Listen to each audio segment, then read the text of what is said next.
Bonsoir à tous et à toutes. Je suis ravie de vous accueillir pour ce deuxième webinaire de l'année organisé par les CRP de Nouvelle-Aquitaine.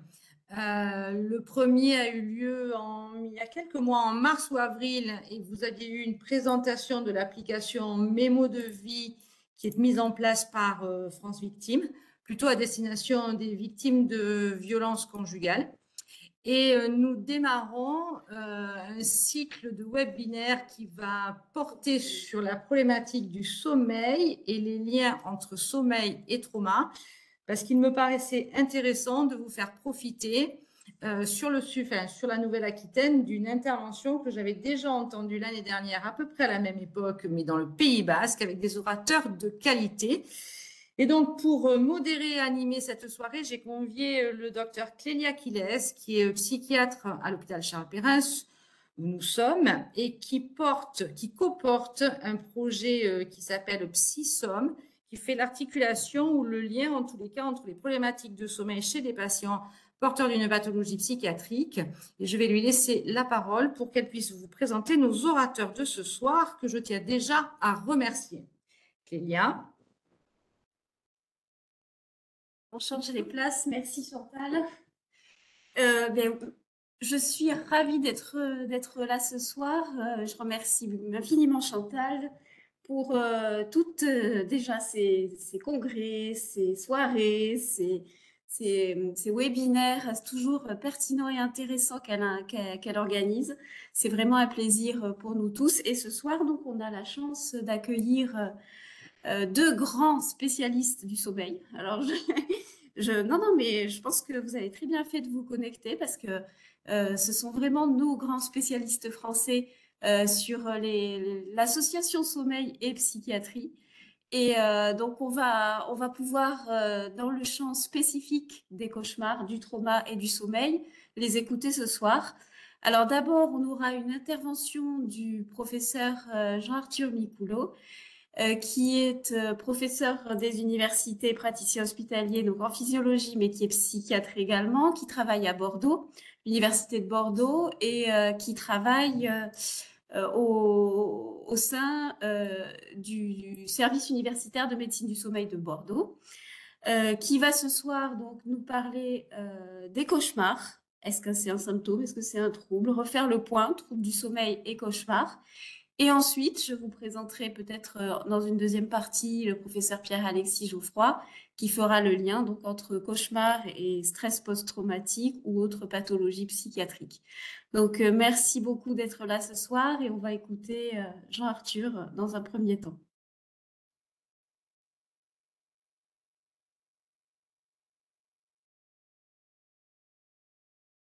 Bonjour à toutes et à tous. Donc merci Chantal Henry et merci Cléa Quiles pour votre invitation à parler sur le sommeil, le cauchemar et les traumas. J'espère que vous m'entendez tous bien parce qu'on a fait un jeu de micro et normalement tout est bon sur si c'est OK.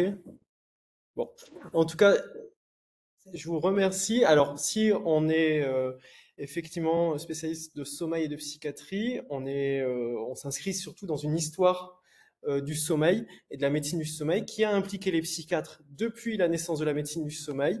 Et en fait, on est les prolongateurs de cette histoire, enfin modestement avec Pierre-Alexis, pour essayer de faire que nos services, à la fois de médecine du sommeil, parce que moi je travaille dans un service de médecine du sommeil, mais également les services de psychiatrie, puissent avoir pour le sommeil la psychiatrie dedans et pour la psychiatrie le sommeil dedans. Donc le programme qui était prévu, qui a été diffusé, était d'aborder 5 points. Je vais aborder les 2 premiers, puis Pierre-Alexis va aborder les 3 prochains. Moi, je vais parler du sommeil paradoxal, le sommeil du rêve et les cauchemars, et surtout de parler de cette maladie particulière, le trouble cauchemar, et essayer de démêler dedans si c'est un symptôme ou un trouble. Je vais faire ma communication en 3 parties. Une première partie où on va essayer de penser quelque chose qu'il y a autour du cauchemar et du trauma, quelque chose de commun qui est le terrifiant. Et on va essayer d'aborder cette notion de terrifiant. La deuxième chose, on va aborder l'enjeu de la médicalisation du cauchemar. Est-ce que le cauchemar mérite d'être médicalisé? Est-ce que c'est une maladie en fait? Et est-ce que ça pourrait pas être en fait une fonction physiologique de notre appareil psychophysiologique, notre cerveau et notre mental, un élément de notre appareil psychophysiologique propice à la régulation notamment émotionnelle. Et puis la troisième partie, ça sera de voir ce comportement spécifique du cauchemar, comment on peut le différencier d'autres comportements qui apparaissent pendant le sommeil ou pendant la nuit, et pour pouvoir faire la part des choses entre ce comportement spécifique de cauchemar et d'autres comportements qui peuvent apparaître pendant le sommeil. Donc cauchemar, symptômes ou troubles du sommeil. Alors pour la première partie, le terrifiant. La figure que je vous propose de prendre, c'est ce peintre Kirchner, et je vous dirai tout à l'heure qui est gravé dedans, un peintre expressionniste allemand qui est mort en 1938. Et en fait, avant la Première Guerre mondiale, il peignait ce genre de peinture. Il était avec les milieux artistiques, et là, il dessine une de ses artistes, peut-être Marcella. On voit quasiment l'ennui, mais également le calme qui peut régner ici, peut-être les consommations d'alcool, etc. Un peintre expressionniste classique, le petit chat qui dort, etc. Il est réquisitionné pour la guerre mondiale, la Première Guerre mondiale, 14-19, et il peint ça. Il se peint en autoportrait de soldats, la main coupée, regardez, au centre, la main tranchée, ne pouvant plus peindre, les tableaux non finis derrière, et le fait que le corps de sa femme derrière apparaît comme une espèce de fantôme. On ne sait pas la distance qu'il pourrait y avoir entre lui et le monde d'avant, quoi. Ce peintre Kirchner va se peindre également dans cette même période, comme ça, en buveur le buveur d'absinthe, où on voit là, sur ce masque, il s'intéressait à l'art primitif, il se dessine en un masque, en tout cas le fait d'avoir ce visage figé et cette consommation d'alcool. Il dit les yeux voient mais ne regardent rien. Et donc on voit ce Kirchner qui se peint comme ça. Donc un problème d'alcool, le verre d'alcool est disproportionné dans cette peinture, vous voyez, et il apparaît au centre du tableau et le monde est chaotique. C'est intéressant cette figure du buveur d'absinthe parce que j'ai découvert que en fait il avait été repris par Picasso. On voit toujours le verre de manière très importante. Et puis chez Manet, son premier tableau qu'il fit connaître est également le buveur d'absinthe avec ce verre et cette bouteille. Bon, c'était donc une période où il allait pas très bien à se peindre comme ça, et il est hospitalisé pour la première fois dans un sanatorium à Königstein entre 1915 et 1916, et chez Oskar Kunstmann. Et il allait pas bien au point que sa fille de ce psychiatre qui, je pense, traînait dans les hôpitaux psychiatriques de l'époque, les enfants étaient là, etc., a dit, alors quand on fait de la phénoménologie, il faut parler en allemand, mais il nous dit, j'avais la traduction dessous, je l'ai plus, mais il dit à peu près, il vivait que pour la cigarette et le Véronal, un barbiturique, donc des problèmes de sommeil et de l'addiction. Donc le Véronal, c'est un barbiturique. Et je vous l'ai mis en allemand, der Albdruck, c'est le cauchemar en allemand. Les cauchemars de la guerre et les pensées qu'il avait sur le front ne faisaient que revenir. Donc on est en 1914 et Kunstmann était spécialiste des névroses de guerre. Il prend en charge Kirchner. Kirchner va mieux au point qu'il décide de faire la fresque monumentale de la Gestalt, la Monumentaler Gestaltung. C'est la fresque la plus grande de l'expressionnisme allemand sur le toit, sur le plafond du réfectoire de l'hôpital psychiatrique, où on voit là cette scène paradisiaque de baignade, scène paradisiaque peut-être où il y a une proximité avec la vie, mais également une sorte de détachement de Kirchner qui essaie de retrouver ses accroches peut-être de manière disproportionnée quand en hôpital psychiatrique, son psychiatre accepte qu'on fasse la plus grande fresque expressionniste allemand. Elle est détruite en 1938 par les Allemands qui considèrent que c'est de l'art dégénéré. Mais il le stabilise, son psychiatre, Konstermann, et il finit par dessiner Kirchner, des scènes de la vie avec ce style classique expressionniste. Là, la gare de Königstein avec cette fumée qui sort et on voit bien le sensation du train. C'est les Frères Lumière avant les Frères Lumière, et où cette église rouge de Königstein, où il se décrit même en autoportrait dedans, mais au milieu de la vie. Puis il sort de cet hôpital psychiatrique plutôt stabilisé, et puis il reva mal, parce que ça s'arrête pas, le trouble du stress post-traumatique. Il commence à faire des gravures plus noires, et il est réhospitalisé là dans un hôpital à Berlin, un hôpital qui est plutôt dans une approche neuropsychiatrique. Et là, il commence à se demander si ses symptômes somatoformes, il commençait à boiter, à ne plus pouvoir peindre. C'était pas des choses neurologiques en fait, d'une neurosyphilis ou une neurotuberculose. Et là, son psychiatre, Edel, qui n'était pas souvent là dans l'hôpital, commence à faire plein d'examens sur lui et Kirchner va pas mieux. Il se dessine ses autoportraits. La tête du patient, il dessine que sa tête, c'est isolé, et il finit par sortir de cet hôpital pas mieux qu'il est rentré, voire pire, puisqu'il a des troubles de la marche, il va pas bien, etc. Ses amis artistes, tout ça, décident de le faire quitter l'Allemagne et de l'emmener en Suisse, à Davos, où il va être hospitalisé dans la clinique de Ludwig Binswanger. Binswanger, il est assez connu parce que c'est un des fondateurs de la psychiatrie phénoménologique. Donc, il est hospitalisé dans la clinique de Binswanger. Et là, une association de psychothérapie, de physiothérapie, de relations avec la nature, on voit sur la gravure, il fait le portrait non pas de lui, mal, mais de son psychiatre. Une relation presque d'amour s'établit avec Binswanger. Il parle du triomphe de l'amour dans ce tableau et parle des relations avec l'environnement, autrui, la psychothérapie. Il reprend Kirchner, et il va pouvoir redessiner les montagnes de la Suisse pour pouvoir aller mieux jusque dans les années 30-37, où le nazisme monte et sa sensibilité réapparaît, voire sa vulnérabilité. Et il se suicide en 1938. Et son art est décrété dégénéré, détruit ou mis de côté par les amis pour éviter que ça soit complètement fini, quoi.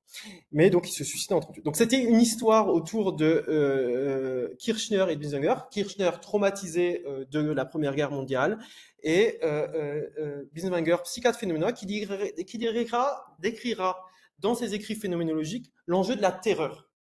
Il dit le terrifiant, alors en allemand, das Erschreckende, toujours, faire de la phénoménologie, c'est parler allemand. Dans la terreur, la présence ne peut se tenir fermement sur terre. Elle perd l'appui au du sol qui la fond. Tes yeux sont fascinés par le gouffre de ce sol qui se dérobe. Dans la terreur, nous sommes littéralement frappés par la foudre ou étonnés, et le mouvement où s'inscrit notre présence est alors arrêté, figé.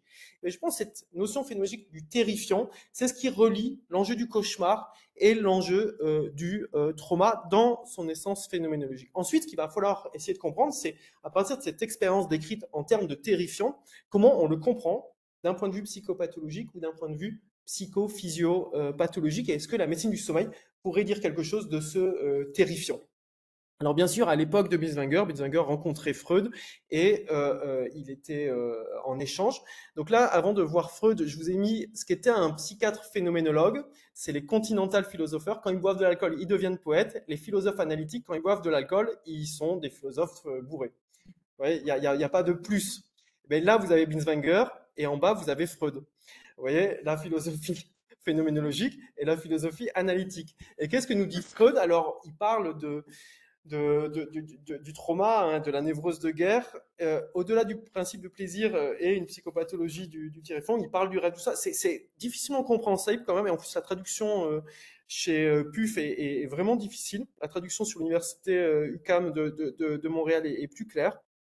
Mais il parle de l'irreprésentable, mais avec tout un verbiage autour de la pulsion de vie, de la pulsion de mort. Son introduction est par contre la plus claire. Il distingue trois éléments sémiologiques très clairement. L'angoisse, état qu'on peut caractériser comme un état d'attente de danger. La peur, avec un objet déterminé. Et la frayeur, reliée au terrifiant, qui représente l'état que provoque un danger actuel auquel on n'était pas préparé. Ce qu'il caractérise principalement, c'est la surprise. Et après, il va étayer son approche psychopathologique. Mais il y a quand même cette notion dans le terrifiant de l'irreprésentable, mais également, et ça c'est plutôt Binswanger qui le disait, que le terrifiant nous conduisait à, alors en dehors de ces aspects de pulsion de vie de mort, nous accompagner dans quelque chose d'une puissance existentielle du terrifiant. Il nous engage à reprendre sol. Et il y a quelque chose qui est essentiel face à ce terrifiant, c'est comment donner visage à ce terrifiant, comment l'incarner, comment le mettre en situation. Et tout l'enjeu de Binswanger a été d'essayer de voir comment le cauchemar, le rêve, était une façon d'assumer la puissance existentielle du terrifiant à travers une mise en visage dans le cauchemar. Donc cette première partie, c'était pour vous aborder l'essence peut-être phénoménologique, s'il existe des essences du cauchemar et du trauma, autour de la notion de terrifiant. Après, la deuxième partie, on va voir la définition du cauchemar et sa place par rapport au trouble cauchemar et l'enjeu de sa médicalisation. Parce qu'il se trouve que la médecine du sommeil, mais également les psychiatres par le DSM-5, en ont fait un trouble, le trouble cauchemar. D'ailleurs, c'est Nightmare Disorder en anglais. Et comme souvent dans les traductions françaises du DSM, on a viré le disorder pour appeler ça que cauchemar, ce qui défait la distinction très importante entre le symptôme cauchemar et le trouble cauchemar. Mais dans les traductions du DSM ou de l'ICSD3, de la classification du sommeil, souvent, les Français ont pensé que c'était pas utile, alors qu'il y a une différence fondamentale entre Nightmare et Nightmare Disorder, c'est la médicalisation. C'est le fait qu'on considère que tous les cauchemars ne sont pas forcément des pathologies en faisant Nightmare Disorder. Donc, cette deuxième partie sur la médicalisation du cauchemar, puis on verra la troisième partie, cauchemar comme comportement, et un enjeu de différencier le cauchemar d'autres comportements qui peuvent apparaître pendant le sommeil ou pendant la nuit. Et donc le DSM-5 propose de définir les cauchemars comme la survenue répétée de rêves prolongés extrêmement dysphoriques et dont le sujet se souvient bien, qui implique généralement des efforts pour éviter des menaces quant à sa survie, sa sécurité ou son intégrité physique. Donc dans le cauchemar, il y a quelque chose de la menace, de sentiment de l'événement traumatique n'est pas là, mais c'est comme si on doit faire face à cette menace et qui se produit généralement au cours de la seconde moitié de la nuit. Là, c'est l'aspect plus physiologique en sommeil paradoxal. Et il y a un réveil avec le cauchemar. Régis Lopez et Yves de Villiers de Montpellier, qui ont écrit le textbook de référence pour la médecine du sommeil en France, définissent le cauchemar comme un rêve de conduite désagréable, le plus souvent terrifiant. Alors j'étais content de revoir le mot terrifiant de Binswanger à apparaître sous la plume de mon ami Régis. Donc un rêve terrifiant, donc qui fait perdre pied, dont l'intensité provoque un réveil. Je suis allé faire juste un pomme F du mot cauchemar dans le DSM-5, voir où il apparaissait. Et ce qui est intéressant, c'est qu'il apparaît dans l'anxiété de séparation. C'est un des critères sémiologiques de l'anxiété de séparation, anxiété répétée à thème de séparation. Ça veut dire cauchemar répété à thème de séparation. Ça veut dire que quand on a une anxiété de séparation, le terrifiant, la perte du sol solide, c'est le fait de ne plus avoir sa maman, son papa, ou ma maman pour moi.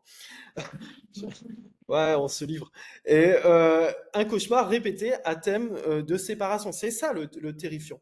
Ce qui est intéressant, c'est que le cauchemar, quand on regarde, moi je m'attendais à le trouver dans les critères du stress post-traumatique. Je suis pas spécialiste du stress post-traumatique, mais en fait, il n'existe pas. Le cauchemar n'est pas un mot des critères du stress post-traumatique. Je vous les ai, alors vous les connaissez mieux que moi, mais c'est rigolo quand on regarde du DSM-3 au DSM-5 comment les critères du PTSD ont pris plein de notes, des notes à bene, des descriptions, etc. Il y a toujours cependant les 4 étapes, je vous le fais pas, je vous les ai mis en code couleur, mais le sommeil et potentiellement le cauchemar apparaît dans les éléments sémiologiques de reviviscence de l'événement traumatique, rêve répété. Donc le cauchemar, c'est une forme de reviviscence pendant le sommeil. Et puis apparaît aussi le sommeil dans les éléments d'hyper-éveil avec une perturbation du sommeil. Mais on pourrait se demander pourquoi le mot cauchemar n'apparaît pas. Est-ce que du coup le rêve perturbé, c'est différent du cauchemar? Le cauchemar, c'est vraiment jusqu'au réveil.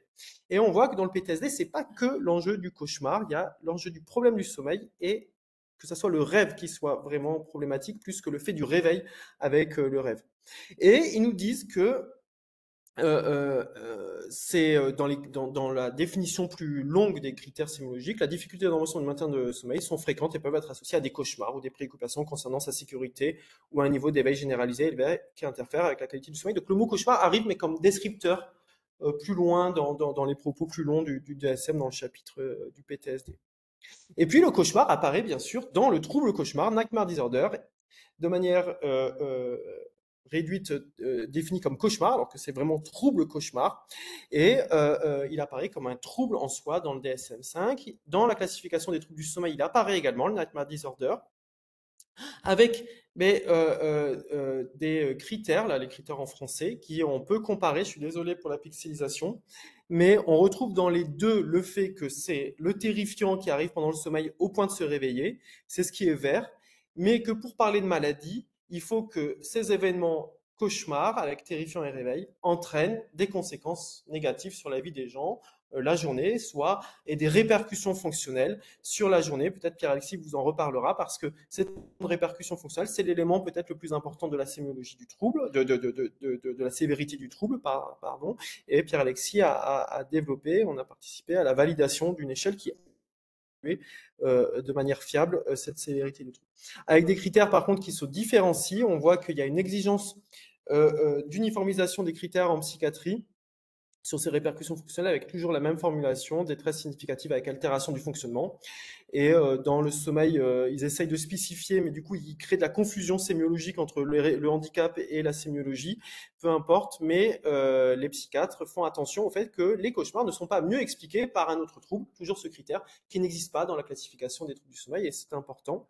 Et donc se pose la question, là c'est une analyse comparative des deux critères, mais on ne va pas s'étaler dessus, se pose la question de à partir de quel moment on passe des cauchemars qui touchent occasionnellement 85% des sujets, qui sont moins d'une fois par semaine chez 20% des sujets, et plus d'une fois par mois, plus d'une fois par semaine ou une fois par semaine chez 5% des sujets, avec des répercussions fonctionnelles significatives de 2% des sujets. Et donc se pose la question de est-ce que c'est uniquement les répercussions fonctionnelles qui permettent de passer de l'occasionnel au trouble, ou est-ce que il faut pas autre chose, et ça c'est toujours le deuxième pilier quand on médicalise une condition, c'est qu'il faut que ça ait des répercussions fonctionnelles, négatives pour le sujet ou pour la société, donc quelque chose d'une valeur négative, et il faut qu'il y ait des mécanismes physiopathologiques. Et donc il faut se poser la question, c'est qu'est-ce qui différencie physiopathologiquement des cauchemars chez 85% des populations, des cauchemars chez 2% des patients avec ce qu'on appelle un trouble.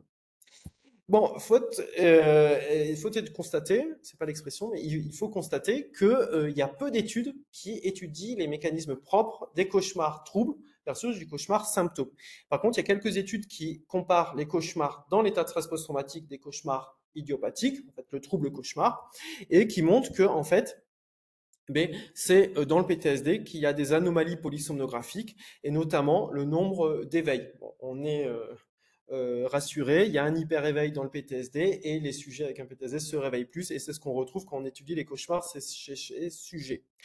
Donc on essaye de faire des modèles, mais actuellement qui sont peu sous-tendus par des niveaux de preuve pour se dire que bon, le cauchemar, ça serait peut-être une dysrégulation de la régulation émotionnelle par les cortex préfrontal et singulaire antérieur pendant la nuit, avec le fait que l'amygdale est moins régulée, d'une dysfonction des réseaux de régulation émotionnelle, et que les cauchemars seraient à contenu plus terrifiant du fait de ça. Mais c'est un peu, moi, toujours dans ces explications physiopathologiques, on dirait que c'est une explication ad hoc. Ah oui, ben c'est plus terrifiant, donc il y a plus l'amygdale. Bon, oui, évidemment.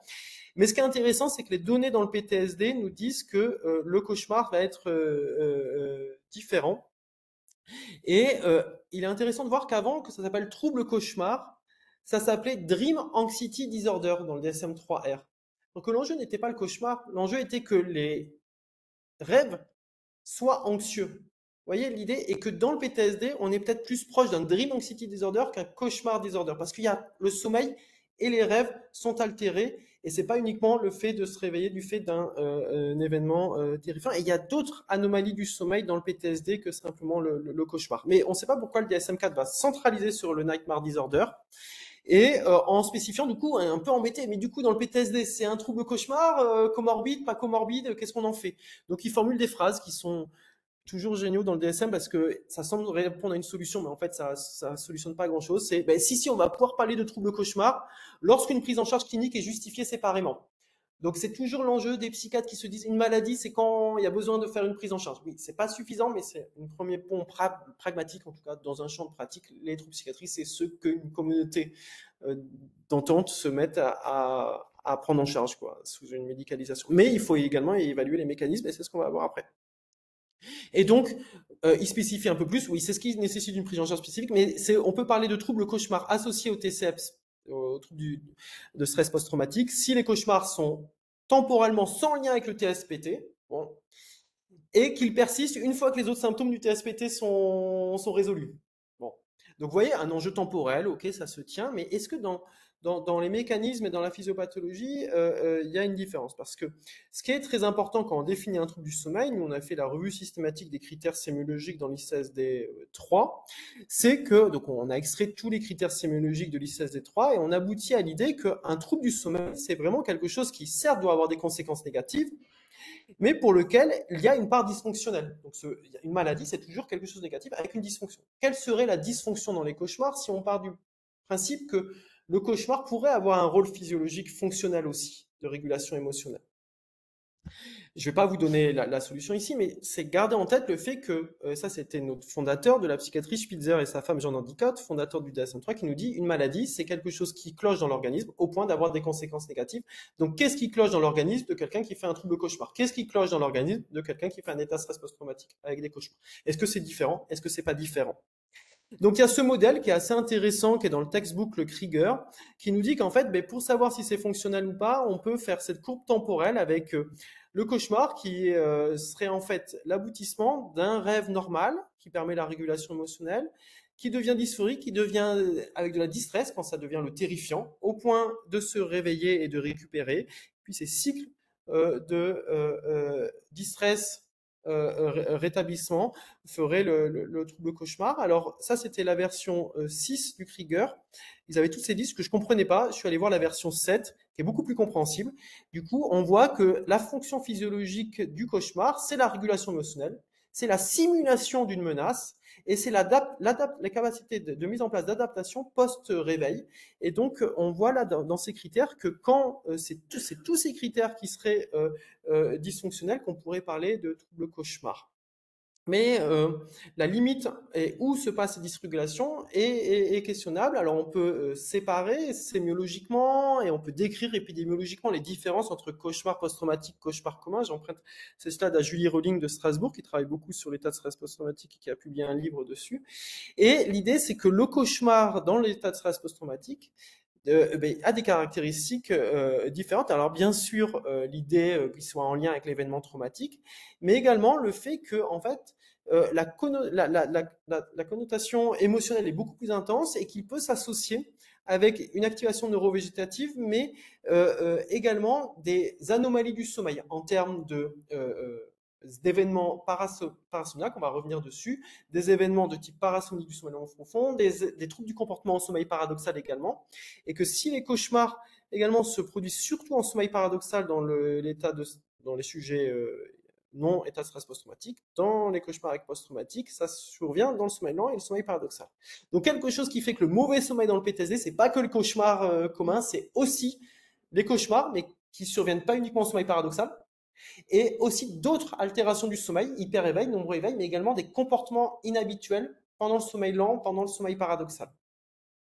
Donc se peut poser la question si dans les mécanismes que vous connaissez de l'état de stress post-traumatique, il n'y aurait pas des mécanismes propres du trouble du stress post-traumatique en lien avec le sommeil, impliquant des dysrégulations, notamment du sommeil paradoxal, qui a conduit certains auteurs à dire, en fait, mais c'est peut-être une maladie différente du Nightmare Disorder, c'est le Trauma Associated Sleep Disorder. On revient un peu au Anxiety Sleep Disorder, quoi, du DSM-3.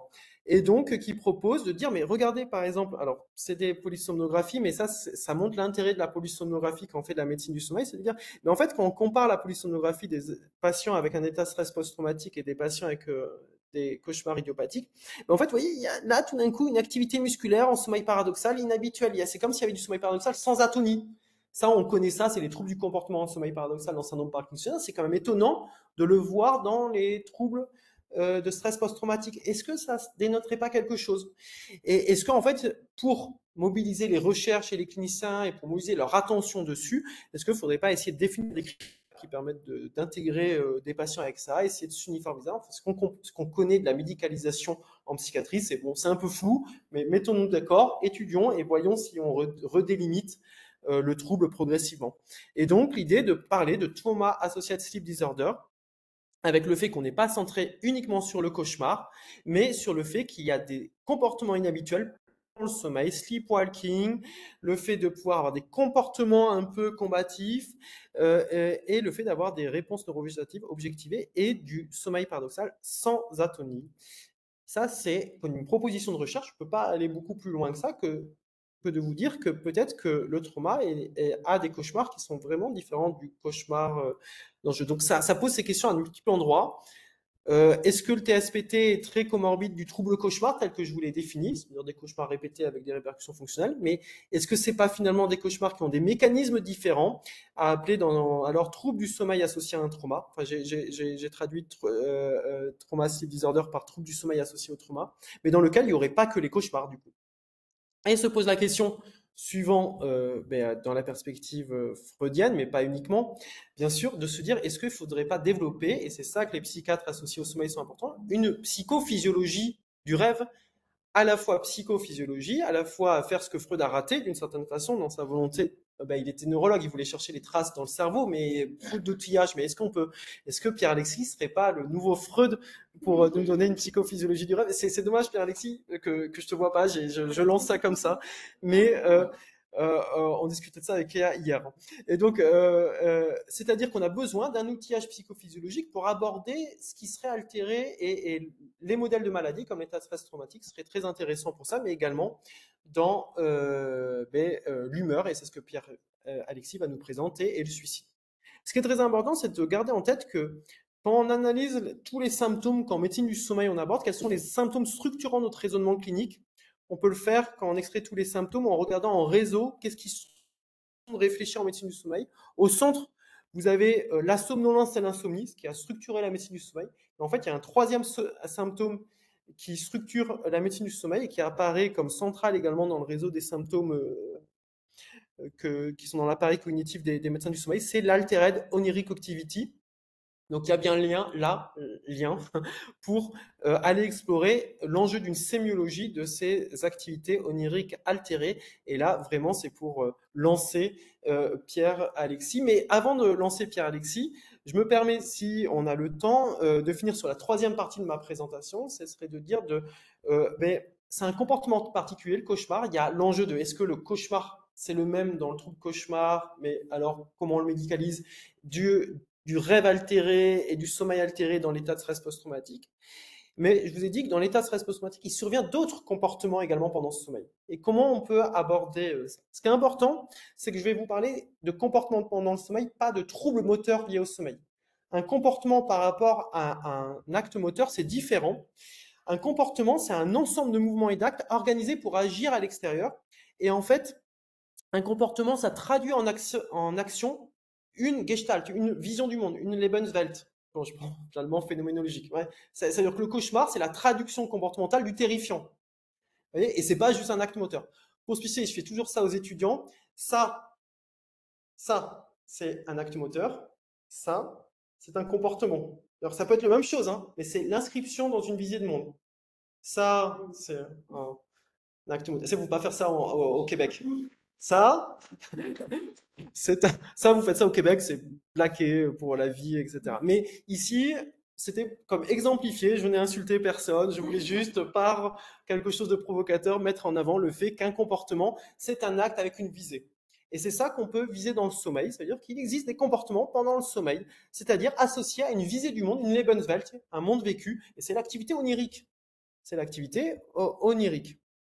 Et donc, il a de voir quelques comportements. Donc, je vous ai mis des vidéos parce qu'en médecine du sommeil, je pense que c'était l'originalité de vous montrer quelques vidéos pour finir cette troisième partie de présentation.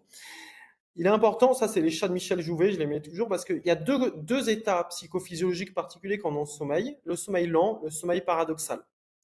Et qu'on avait pu voir parce que c'est deux états comportementaux différents, du fait qu'on met des électrodes dans le crâne des petits chats, ça leur fait pas du bien, mais c'est pour la science.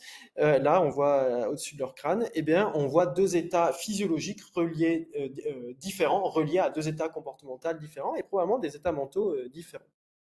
Il y a des cycles du sommeil, plus de sommeil paradoxal en fin de nuit, ce qui explique pourquoi les troubles cauchemars sont plutôt en fin de nuit, plus de sommeil lent en début de nuit. Donc vous allez avoir des comportements spécifiques du sommeil lent pendant la première partie de nuit, somnambulisme, éveil confusionnel, terreur nocturne, et des comportements inhabituels spécifiques du sommeil paradoxal, cauchemar ou trouble du comportement au sommeil paradoxal, plutôt en deuxième partie de nuit. Et dans l'état de stress post-traumatique, c'est un peu partout. Il est classique de différencier dans les parasomnies du sommeil lent trois types de parasomnies. Alors, comment on peut se lire ces choses? C'est en fonction de la sémiologie. Des parasomnies qui sont liées simplement à un éveil, ça s'appelle l'éveil confusionnel. Des parasomnies qui sont liées à un éveil, mais également une activité motrice et une déambulation comportementale. C'est le sleepwalking, le fait de marcher pendant le sommeil, c'est le somnambulisme en français. Et les terreurs nocturnes, les terreurs pendant le sommeil, avec une détresse émotionnelle importante. Et puis, vous allez pouvoir avoir des formes mixtes comme ça, ou moins stéréotypées, notamment dans l'état de stress post-traumatique. Donc, dans les parasomnies du sommeil lent profond, ce qu'il faut voir, c'est que, contrairement au cauchemar et au sommeil altéré dans l'état de stress post-traumatique, on a une physiopathologie assez bien identifiée. C'est l'idée que du fait de facteurs prédisposants, le sommeil aurait tendance à se fragmenter et surtout à avoir un éveil incomplet. Et donc, en ayant un éveil incomplet, certaines régions du cerveau vont se libérer et ces régions du cerveau vont pouvoir mettre en œuvre des comportements spécifiques. Et il y a certaines régions du cerveau, comme les régions de la locomotion dans la moelle. Vous savez, quand on coupe la moelle d'une souris, qu'on la met comme ça, elle marche comme ça toute seule. Enfin, quand on prend un bébé, qu'on le lève, il ne sait pas marcher, mais il patine parce que c'est central pattern générateur qui font la marche. Puis après, il grandit et ce truc marche plus. Et il faut qu'il réapprenne à mobiliser ses centrales générateurs pattern. Et bien, c'est comme si pendant les parasomnies du sommeil lent profond, on pouvait activer ces CPG pour déclencher le sommeil. Et donc je vais sur les vidéos parce que c'est ça qui était intéressant. L'idée des parasomnies du sommeil lent profond qui sont pas un cauchemar, c'est en fait de vous montrer trois types de parasomnie du sommeil lent profond liés à ces mécanismes d'éveil incomplet du cerveau. Si c'est les régions amygdaliennes, plutôt terreur nocturne. Si c'est les régions motrices, plutôt somnambulisme. Si c'est les régions plutôt frontales, plutôt éveil confusionnel. En tout cas, c'est l'hypothèse qu'on fait de localisation. Donc, qu'est-ce que c'est un somnambulisme? J'espère que ça passe bien. Donc, vous voyez, il se réveille. Et moi, j'aime bien décrire avec les étudiants le fait de, mais comment on sait que c'est pas moteur? On voit qu'il vise quelque chose, mais dans une visée ratée, d'un acte un peu. Il essaye de faire quelque chose, donc, mais la chose qu'il essaye de faire n'est pas forcément complètement aboutie. Ça, c'est le somnambulisme ou sleepwalking en anglais. Il cherche. Tac. Je peux vous en mettre un autre. Vous voyez, les activités lentes, il est en sommeil lent, et il se réveille comportementalement, mais son cerveau reste ralenti et il va essayer de déambuler. Il dort. Il dort. C'est-à-dire que si il se remet au lit et il faut l'accompagner à se remettre au lit, il ne se souviendra pas de cet épisode. Vous avez l'éveil confusionnel, qui est le fait de, ben, c'est moins emblématique, cet enfant va faire un éveil confusionnel, il se lève, et alors je mets pas le son parce que ça va faire des espèces de boucles, mais il baragouine quelque chose, et sa maman qui est à côté va se réveiller, et il dit qu'est-ce que tu fais? Et là il baragouine quelque chose, elle lui fait mais rendors-toi, rendors-toi, et il va se rendormir, il se souviendra pas de cet épisode. Il parle de son contenu onirique, mais qui est peu partagé dans une intersubjectivité. Voilà. Et puis il y a les terreurs nocturnes. Alors c'est ça qui est intéressant par rapport au cauchemar. C'est différent. Alors c'est une terreur nocturne assez impressionnante, mais voilà. Donc vous voyez, on sent la terreur. Ouais, la terreur, c'est fight or flight. Donc là, c'est plutôt flight. Donc d'ailleurs, c'est souvent plutôt le fait de partir. Mais donc un sentiment de terreur importante et qui arrive pendant le sommeil lent. Donc première partie de nuit. Le sujet a une réaction végétative importante, mais si on le réveille pas, s'en souviendra pas le, le matin. Donc, comment distinguer terreur nocturne et cauchemar? Les terreurs nocturnes sont plutôt en début de nuit chez les sujets enfants. Dans les deux cas, cauchemar, ça revient vers 20-30 ans. Mais les cauchemars plutôt en fin de nuit. Les cauchemars sont plutôt une fois dans la nuit. Il n'y a pas d'activité motrice, tandis que dans les terreurs nocturnes, il peut y avoir cette activité motrice et neurovégétative. Il n'y a pas de confusion dans les cauchemars, il y a une confusion dans les terreurs nocturnes. Les cauchemars, il va verbaliser l'enfant directement après cette réveil, son scénario, il va être réassurable. Dans la terreur nocturne, il n'est pas là en fait, il n'est pas consolable. Et dans les deux cas, le jet est normal entre les épisodes. Il faut distinguer ça des épilepsies frontales, en fait. Maintenant, ça a été renommé mieux épilepsie frontale liée au sommeil, où là, vous pouvez avoir des épilepsies qui se manifestent par des crises d'épilepsie survenant pendant le sommeil. Donc, je vous ai mis quelques épilepsies frontales pour finir. Vous voyez, il y a quelque chose de moins comportemental, de plus moteur. Déjà, les dystonies et les activités répétées. Et ça, c'est une épilepsie frontale liée au sommeil. Euh, et c'est un type de comportement particulier, mais épileptique pendant le sommeil. Puis il y a deux types de comportements dont je voulais vous montrer en vidéo qui sont importants. Donc on va d'abord les sexosmies qui sont une forme de parasomnie du sommeil qui est en fait avec activité sexuelle. Ça c'est Isabelle Arnulf qui est spécialiste de ces événements particuliers. Ça se voit pas forcément dans les états de stress post-traumatique, mais je vais pas aller beaucoup plus loin. Vous imaginez, je vous laisse votre pulsion de vie ou de mort. Imaginez la suite. Et par contre, ce qu'il faut penser, et c'était pas l'objet du sujet actuellement, mais Régis Lopez est spécialiste de ça, et ça peut arriver dans l'état de stress post-traumatique, un facteur de risque de troubles dissociatifs. Il peut y avoir des troubles dissociatifs qui s'expriment uniquement pendant le sommeil, ou plutôt pendant les phases d'éveil, entre les phases de sommeil, la nuit. Parce que les troubles dissociatifs sont pas un trouble du sommeil, mais il y a certains troubles dissociatifs qui surviennent spécifiquement pendant le sommeil. Et là, vous avez des troubles dissociatifs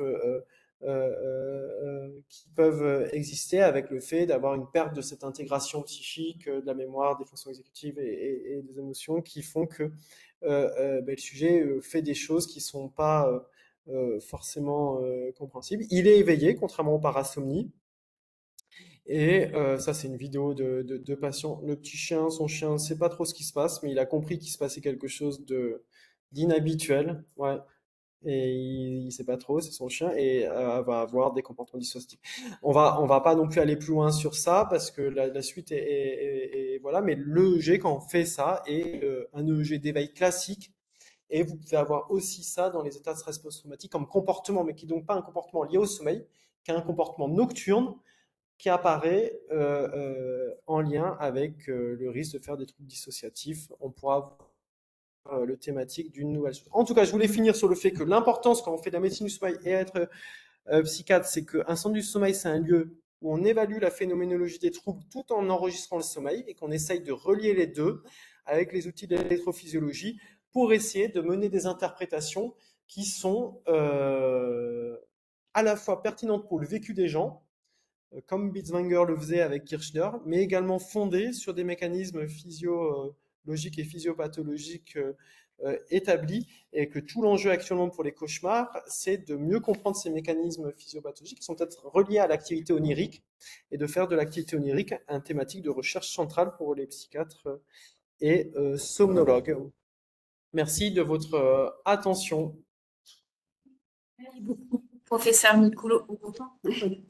Merci beaucoup pour cette présentation qui me rappelle que j'ai oublié de vous dire, on est en train d'essayer de mettre en place une filière qui associerait la prise en charge par des spécialistes de troubles du sommeil chez les personnes avec troubles psychiatriques. Et plus ça allait dans la présentation, je me disais, il faut associer aussi le trauma parce que ça fait beaucoup partie des pathologies qu'on peut retrouver. Alors peut-être qu'on a juste quelques petites minutes pour des questions très rapidement avant, parce que sinon on va amputer sur la partie de Pierre-Alexis. Alors je regarde peut-être dans les questions, il y avait quelqu'un qui demandait l'échelle, mais Pierre-Alexis a répondu déjà. Il va nous en reparler dans sa présentation. Est-ce que vous avez des questions à ajouter que vous souhaiteriez poser au professeur Nicolo soit peut-être par le chat auquel il pourrait répondre avant de passer la parole à Pierre-Alexis?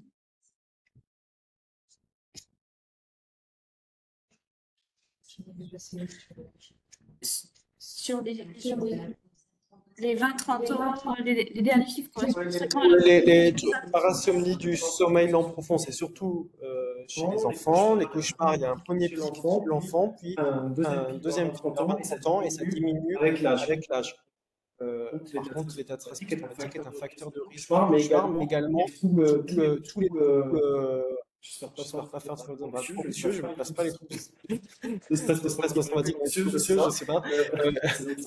Mais en tout cas, il y a tous les troubles qui mobilisent l'axe d'éveil, etc., hyper vigilance donnée, sont associés au trouble du cauchemar. C'est relié à la dysrégulation émotionnelle et à l'hypervigilance. Mais dans l'état stressmatique, il y a d'autres mécanismes qui sont paradoxaux. Je cherche encore, et peut-être Pierre va nous en dire un mot. Ah, il y a un écho dans le micro, oui, c'est parce qu'il faut que je coupe quand je... Ouais, je peux. Euh, alors, il y avait une question sur les hallucinogènes. Est-ce qu'ils ont une influence sur les cauchemars? Les Alors, il y a des hallucinogènes. médicaments qui ont des effets qui induisent des. Alors, je vais faire comme les politiques. J'avais prévu la réponse des médicaments, j'ai la liste des médicaments. Par contre, donc, c'est une question très intéressante. Je comprends que vous voulez savoir quels sont les médicaments qui provoquent des cauchemars. Eh bien, mais déjà, il y a les Champix, la varicycline, moi que je n'utilise pas du tout, mais qui est mis en avant beaucoup pour les cauchemars. Il y a les bêta-glucanes, les dopaminergiques, les anticholinéstérasiques chez les sujets âgés, la méfloquine et l'érythromycine comme antibiotiques, et il faut penser à la nicotine, quand même, les substituts nicotiniques, et les IRS, mais bon, ça modifie le sommeil paradoxal, ça crée des sommeils altérés, mais ça peut faire des cauchemars, certains IRS. Il y a quelqu'un qui demande s'il y a des différences entre cauchemar dans le PTSD et trouble cauchemar. Ben oui, oui, c'est tout l'enjeu est là, c'est que c'est. Bon, alors je sais que Régis Lopez lui porte vraiment ça, c'est pas la même maladie, et que pour le moment, on a tendance avec une classification à dire ben, on va faire un PTSD plus un trouble cauchemar, mais est-ce que c'est les mêmes mécanismes? Eh bien, vous voyez, il y a même des gens qui tendent à dire mais non, mais on va appeler ça trouble du sommeil lié au trauma, le trauma sleep disorder, et c'est peut-être pas la même maladie, en tout cas, sémiologiquement, mais c'est pas qu'en sommeil paradoxal. Sémiologiquement, il y a des critères sémiologiques différents, et en plus, c'est pas qu'en sommeil paradoxal, c'est aussi en sommeil lent. Et en plus, dans le PTSD, il y a d'autres choses qui sont altérées avec des espèces de comportements inhabituels en sommeil paradoxal, la possibilité de choses en sommeil lent, qui fait que vous avez là deux états qui gagneraient à être mieux spécifiés à la fois sur ces caractéristiques de manifestation, à la fois sur ces mécanismes. Alors, on va faire juste une dernière parce que sinon, Pierre-Alexis ne pourra pas parler. Est-ce que des terreurs nocturnes à 11 ans doivent toujours être explorées? Non, mais les terrains nocturnes, alors, avec, se maintiennent après 11 ans. Alors, si ça, une réponse de psychiatre, si ça inquiète l'entourage, va l'évaluer. Et ensuite, c'est la fréquence et les répercussions fonctionnelles qui conduisent à l'évaluation. Mais oui, si ça se maintient un peu comme les terrains nocturnes, c'est inhabituel en tout cas. Merci beaucoup, professeur Micoulo Franqui. On va maintenant écouter professeur Pierre-Alexis Geoffroy, qui est donc professeur des universités praticiens hospitaliers à Paris-Cité, à l'Université à Paris, qui travaille à l'hôpital Bichat et qu'on admire beaucoup ici parce qu'il a créé justement le centre Chronos, un centre qui permet de prendre en charge les pathologies du sommeil chez les personnes qui ont des troubles psychiatriques. Et donc, il est notre deuxième grand spécialiste de la soirée et il va donc nous parler de cauchemars, PTSD et autres pathologies éventuellement. À toi, Merci. Pierre-Alexis. Merci beaucoup, Cléa. Je ne sais pas si vous m'entendez bien et si vous me voyez. Est-ce que ça fonctionne? Est-ce que vous m'entendez? Ouais, c'est bon? Super. Alors, du coup, partager. Alors, tac, tac, tac. PowerPoint. Tac. Hop. Vous voyez mon écran là? Je vérifie que vous voyez Parfait, on bien. le voit. Ouais. Ah, génial. Bah, écoute, merci encore pour cette très sympa introduction. Merci au Centre régional de psychotraumatisme Sud Nouvelle-Aquitaine et au Centre hospitalier Charles Perrin pour l'organisation de ces webinaires qui sont vraiment tout à fait remarquables. Et donc, bon, il y a eu une introduction comme toujours géniale et qui vous a fait voyager avec le professeur Micoulo Franqui. Je vais essayer d'avoir une approche un peu plus concrète et sémiologique. Vous allez le voir sur les prises en charge qu'on a dans le trauma, dans les troubles de l'humeur et sa complication, le suicide. Voilà. Donc, j'ai vu quelques questions sur le chat là qui normalement devront aussi être répondues au cours de ce topo. Donc, voici mes conflits d'intérêts. Et je voudrais commencer avec deux verbatims de patients que je suis qui montrent et qui illustrent cette bascule. Donc Marc, 57 ans, j'ai changé le prénom évidemment, qui a un trouble bipolaire de type 1. Chaque jour, je devais pousser et rouler ma pierre, c'était assez décourageant car elle devenait chaque jour plus lourde. Puis j'ai eu des insomnies avec des cauchemars. Atteindre la fin de journée n'était même plus un soulagement. Jusqu'au jour où j'ai commencé à rêver du pont à côté de chez moi, les images étaient là, Je savais comment j'allais mourir et cela, paradoxalement, m'apaisait. Et un jour, je suis allé sur ce pont en voiture. J'ai demandé à vous rencontrer car j'ai peur de faire une bêtise. Donc voilà, c'était l'entrée dans les soins. Et on voit bien vraiment que les cauchemars sont à ce moment-là de bascule de la maladie, qui devient insoutenable. Et Nelly, qui a une dépression du postpartum, exprime, elle, mes envies de mourir sont arrivées lorsque j'ai commencé à mal dormir et à faire des cauchemars. Certains cauchemars étaient toujours les mêmes, d'autres étaient nouveaux. J'ai plutôt bien dormi avant cela, mais alors que j'étais au plus mal, mon sommeil n'était même plus un lieu de refuge, je n'avais aucun moment de répit et j'étais désespéré. J'ai commencé par deux victimes, et il y en a beaucoup, beaucoup en fait en psychiatrie, hein, et comme vous l'a rappelé Jean-Arthur, il y a plein d'entités finalement assez différentes qui associent des cauchemars. On va en balayer brièvement. Et probablement qu'il y a une partie de la physiopathologie qui est commune, mais peut-être pas tout. Et voyez là que ces verbatim-là sont très différents finalement des verbatim qu'on peut avoir dans le PTSD. Et je vous ai prévu des petites choses aussi pour le PTSD, notamment une petite séquence vidéo qui va vous rappeler des bons souvenirs cinématographiques a priori. Alors, l'idée que les rêves ou que les cauchemars, parce que c'est aussi une partie des travaux que je fais et qu'a introduit Jean-Arthur, et je l'en remercie encore, c'est d'imaginer que finalement les rêves, le contenu onirique puisse prédire finalement le changement d'un état physique, psychique, pas perceptible encore de manière consciente. Et ça, vraiment, c'est des idées très anciennes hein, qui apparaissent dans toutes les cultures. Les croyances primitives déjà pensaient que les dieux s'adressaient en fait aux vivants par les rêves. Et donc, si on décodait les rêves, on décodait les messages des dieux.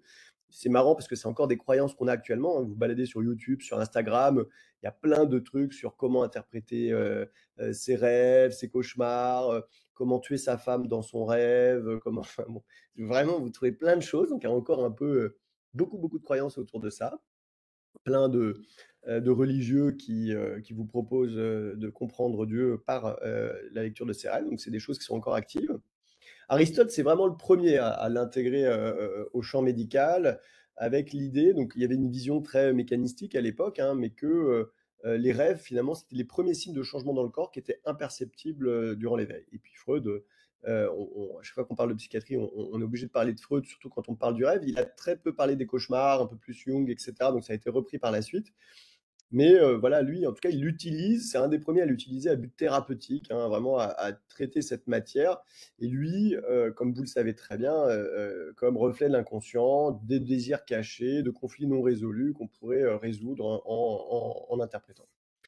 Alors, premièrement, c'est en partie vrai, et ça c'est important, hein, c'est une très belle étude de Snyder qui a étudié des récits de rêves qui montrent qu'en fait, les rêves typiques, là j'en ai vu certains qui déjà évoquaient certains rêves et essayaient de les comprendre, comme tomber dans un trou, j'ai vu ça dans le chat, tomber dans le vide, etc. C'est seulement 1% des rêves.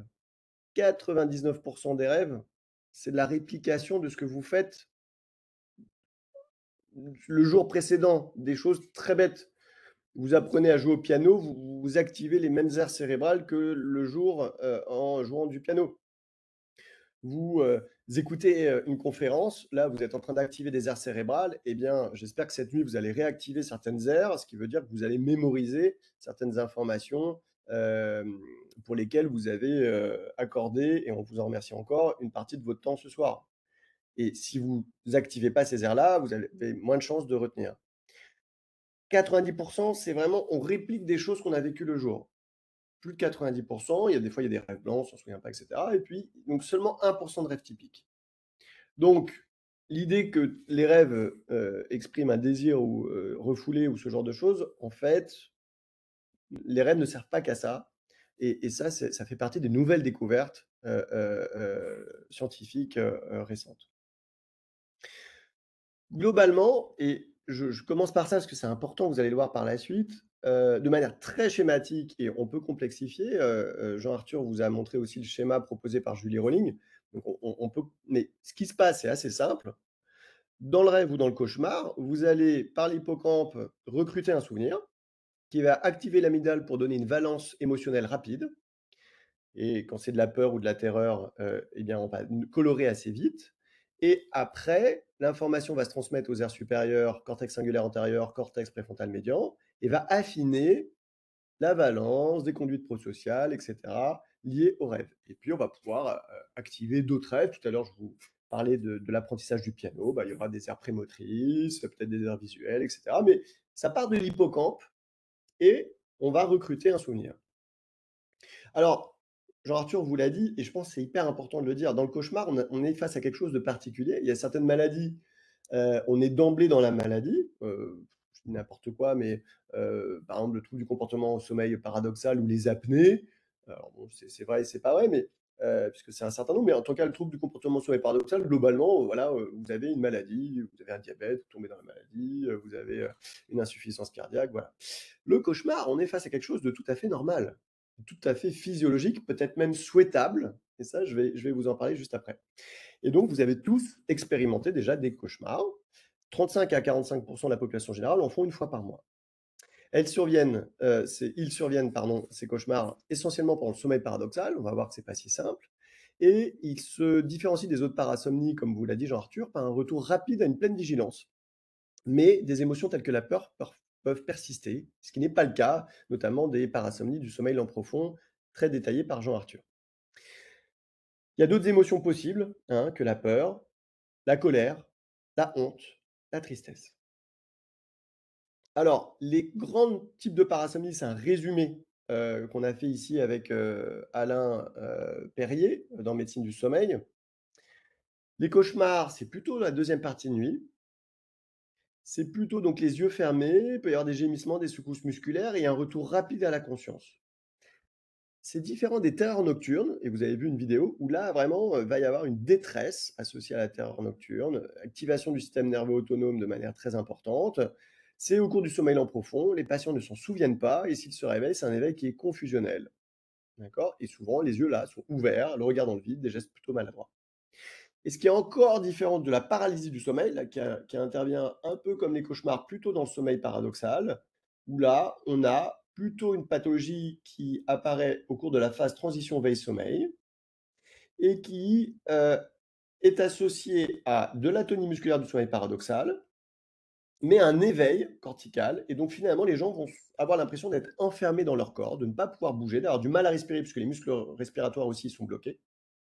Et ça peut s'associer d'hallucinations, de perceptions sans objet, liées à ces impressions d'étouffer. Et souvent, c'est l'impression qu'on est assis sur soi, qu'il y a un monstre. Bref, il y a un certain nombre de perceptions qui peuvent avoir. Là encore, la paralysie du sommeil, ça peut arriver. Un certain nombre d'entre vous ont probablement fait la paralysie du sommeil. Pareil pour les terreurs nocturnes, pareil pour les cauchemars. Donc, vous voyez, c'est des choses qui sont assez différentes et qui, sur le plan sémiologique, doivent être différenciées.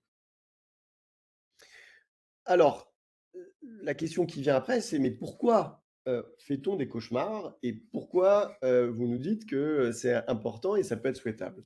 Eh bien, parce que les cauchemars nous servent à éteindre la peur. Dans le rêve, on va simuler différents scénarios. Par exemple, une confrontation que vous avez avec un de vos collègues que vous ne pouvez pas piffer. Vous prenez le chou, et vous engueulez avec lui, vous refaites un mauvais rêve dessus ou un cauchemar qui va vous réveiller, ou vous vous battez, vous avez une explication, etc. En fait, ces cauchemars-là vous permettent de simuler des scénarios et d'éteindre les signaux de stress, d'éteindre les signaux de peur qui sont associés à ces mauvais rêves. Et donc ça, c'est des études qui sont très bien démontrées et qui permettent de diminuer les signaux amygdaliens, notamment d'axe du stress. Ces cauchemars sont aussi associés à la régulation émotionnelle et notamment, il va y avoir une diminution de la régulation émotionnelle. On va digérer ces émotions positives, négatives qui sont liées notamment à des dysrégulations émotionnelles que vous avez dans les troubles de l'humeur. Donc, axe de la peur, axe de la régulation des émotions qui sont régulées pendant cette phase de sommeil particulière. Et on sait aussi que ce sommeil paradoxal participe à la consolidation de la mémoire. Vous avez déjà en tête qu'on retient beaucoup plus les choses avec l'affect, des situations qu'on a vécues en vie réelle avec des affects, et bien c'est notamment sur cette phase de sommeil paradoxal qu'on va encoder. Et puis, comme je vous le disais, comme je vous l'ai illustré, hein, ces scénarios, ces rêves vont permettre d'anticiper, d'appréhender des situations de menaces, d'examen pour mieux y faire face.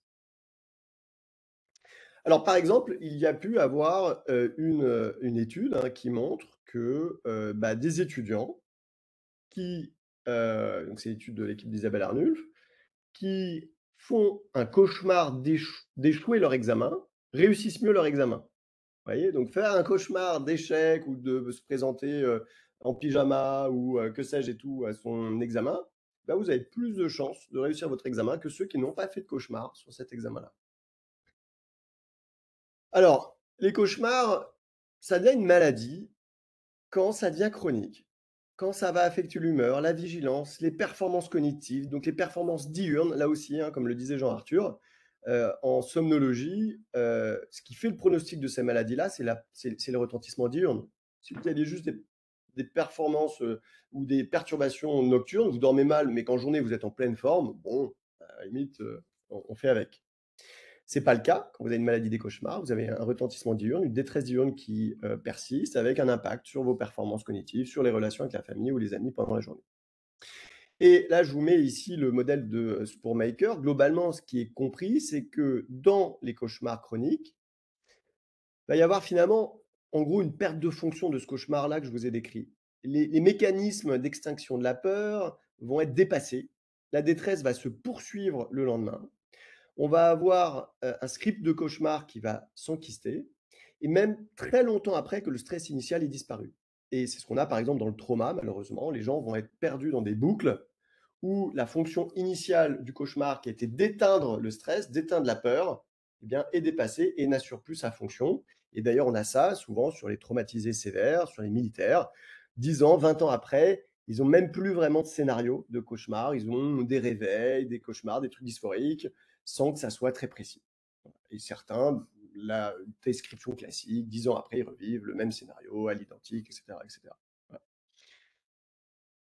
Ça associe deux grands mécanismes, hein, maintenant sur le plan neurobiologique, qui sont assez bien identifiés, de l'hyper-éveil, de l'hyper-arousal, avec une activité bêta rapide augmentée, davantage d'éveil au cours du sommeil paradoxal, avec un sommeil un peu plus fragmenté. Je vais vous donner des exemples juste après.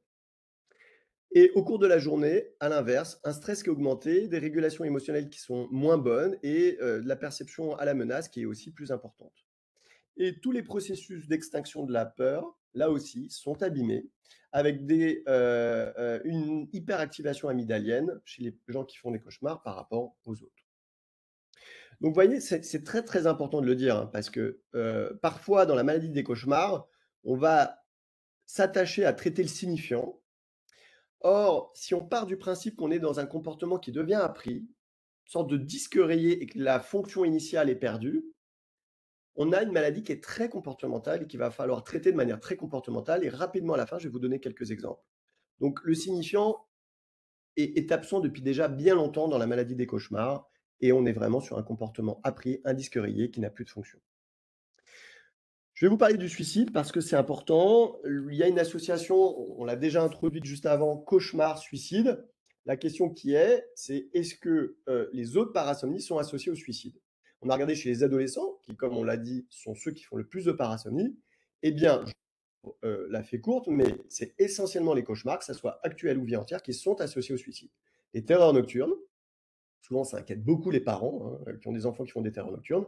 Les terreurs nocturnes actuelles ou vie entière ne sont pas associées aux conduites suicidaires et le somnambulisme n'est pas associé aux conduites suicidaires.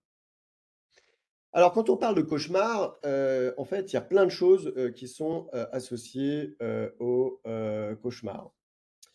Il y a la narcolepsie, les apnées, les cauchemars idiopathiques, les cauchemars qui sont liés à des pathologies psychiatriques et les troubles liés à l'usage. On a parlé du cannabis, j'ai vu une question sur ça, le cannabis effectivement va induire des cauchemars, les parasomnies autres, et puis les traitements, et Jean-Arthur vous a déjà fait une liste.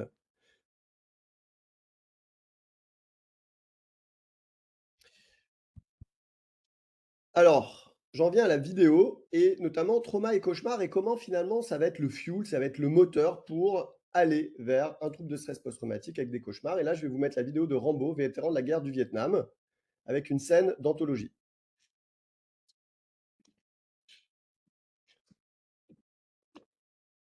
All right, hurry it up. It's time for my coffee break. All right, sit down. Sit down. Oh. Come on. Damn, this boy's hard to get a hold of. That's okay, Warren. Don't worry about the soap. He's tough. Just shave him. Dry. How blind are you? Can't you see this guy's crazy? Can't you see I don't give a shit? Yeah, I can see that. That's better. See there.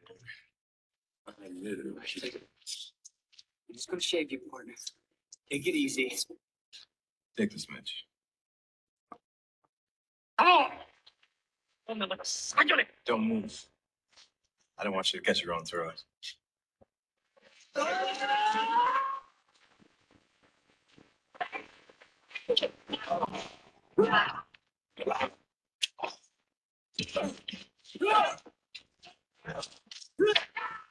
You son of a bitch. Bon, je m'arrête là, ça donne envie de voir la suite, hein. C'est le début, ça lance le film Rambo, hein. Malheureusement, c'est un vétéran du Vietnam, multidécoré, qui était un grand guerrier qui rentre sur le sol américain et qui, comme vous le savez, sur le sol américain, essaie de voir un autre vétéran. Il découvre qu'en fait, il est décédé d'un cancer, il a perdu toute sa compagnie. Et en fait, il y a un shérif qui l'emmerde, qui lui dit, mais qu'est-ce que moi je veux pas de vagabond dans ma ville, qu'est-ce que tu fais là? Et qui l'emmène dans ce commissariat, là, c'est la scène que vous venez de voir, et qui lui dit, moi je vais te raser, je vais te rendre plus propre. Et là, il a ses reviviscences, ce syndrome de répétition, il va fuir, et c'est le début d'une traque où on a un guerrier hyper expérimenté qui fait face à des shérifs et une équipe complètement empotée, et voilà. Mais c'est ça, ces reviviscences, ce syndrome de répétition qui existe le jour aussi, va se poursuivre la nuit. Il y a vraiment une continuité du jour et de la nuit, hein, comme vous le voyez depuis tout à l'heure sur le plan neurobiologique. Et c'est ce qui va nourrir. Donc là, le jour et la détresse du jour va augmenter le signal de stress qui dépasse les fonctions des cauchemars la nuit. Les cauchemars la nuit sont dépassés. On a les reviviscences et les signaux qui sont les mêmes que les flashbacks du jour, qui vont se poursuivre le jour suivant avec de la détresse, et vous allez comme ça rentrer dans un espèce de cercle vicieux. Et c'est toute l'histoire de Rambo. À la fin, il y a cette scène aussi où avec le shérif, enfin avec son général qui vient pour essayer de résoudre la situation parce qu'il a dégommé un peu tout le monde, et que voilà, il y a le grand général multidécoré américain qui essaye de raisonner Rambo, et Rambo qui se tient les mains et qui dit qu'il rêve que de ça, qu'il a des scènes atroces en tête la nuit, etc. Alors, hop, attends, on va pas le remettre. Et puis, alors, pour les plus jeunes d'entre vous, en général, Rambo, vous l'avez pas vu. Pour ceux qui l'ont vu, ça vous rappelle des souvenirs et ça vous donne envie de le revoir. Pour les plus jeunes, on a ça avec American Sniper, Bradley Cooper. Donc, certains regardent pour Bradley Cooper, d'autres pour Sienna Miller.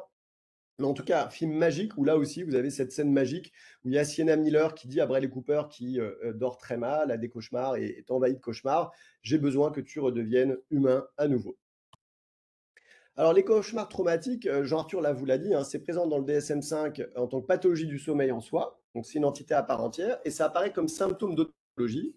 Dans le trauma, ça apparaît, c'est pas dit exactement comme ça, hein, c'est des rêves répétitifs qui provoquent une détresse, c'est globalement la définition du cauchemar, mais avec la notion de réplicativité, qui est une notion de sémiologie sur le scénario du cauchemar, et ça apparaît aussi dans l'anxiété de séparation, comme vous l'a dit Jean-Arthur.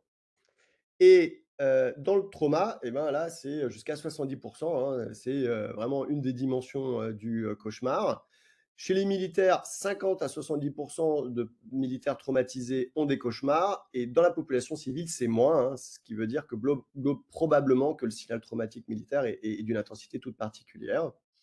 Et la prévalence des cauchemars chroniques hors trauma en population générale, c'est 2 à 4%. Vous voyez, vraiment, dans le trauma, on a une surreprésentation de ces cauchemars chroniques.